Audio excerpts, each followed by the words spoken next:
Bien-aimés, bonsoir. Bienvenue à votre temps d'exhortation sur ma page, où j'allais dire mon profil Facebook évangéliste Franck Zadi. Vous pouvez vous abonner pour nous aider également, pour nous encourager dans ce que nous faisons pour le corps du Christ, pour les exhortations que nous faisons, pour bien sûr garder la flamme que le Seigneur nous a donnée.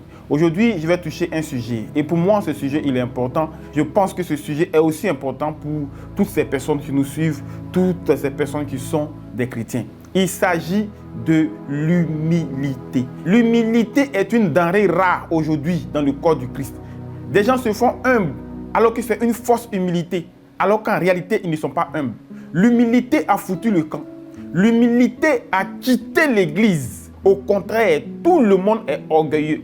Des hommes de Dieu orgueilleux. Vous allez dire, mais pourquoi cet homme de Dieu, il tape sur les hommes de Dieu? Parce qu'en réalité, c'est nous qui sommes les modèles et c'est ce qu'on fait que les gens copient.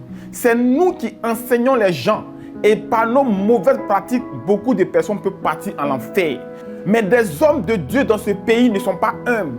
J'ai vu des hommes de Dieu que je ne vais pas citer, qui ne sont pas du tout humbles. Quand tu le vois déjà, même la façon de marcher, tu te demandes s'il est sur la terre.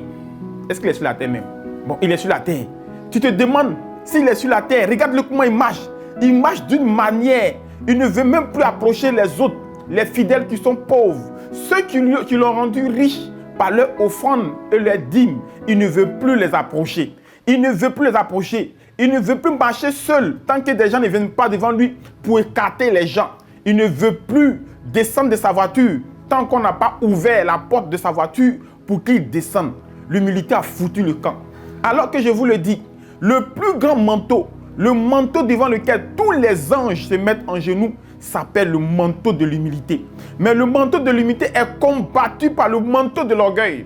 Et ce manteau-là, beaucoup de personnes le portent. Le manteau de l'orgueil est porté par beaucoup de personnes. Mais le manteau de l'humilité, il est porté par moins de personnes. Moins d'hommes de Dieu sont humbles. Aujourd'hui, ils sont prêts à exposer leur richesse. Ils sont prêts à exposer ce qu'ils ont gagné comme richesse. Ils sont prêts à l'exposer. Il achète une voiture de 400 millions. Il veut qu'on sache qu'il a acheté une voiture de 400 millions. Il veut qu'on sache qu'il habite une maison de 500 millions. Il veut qu'on sache que lui aussi, il est homme de Dieu. Il y a des affiches partout en Abidjan ici. J'allais dire en Côte d'Ivoire, les hommes de Dieu ont braqué leur image. Eux et les femmes sur les poteaux, partout, en train de se faire voir pour qu'on sache qu'eux aussi, ils sont là. Est-ce que tu as besoin de te faire voir? Est-ce que tu as besoin qu'on sache que c'est toi qui es là? L'humilité suggère que nous soyons modestes, même dans nos richesses. Bien aimés, regardez, même les gens du monde, les Bill Gates et autres, vous les voyez dans des restaurants en train de manger. Souvent, les gens passent et on ne sait même pas qui ils sont.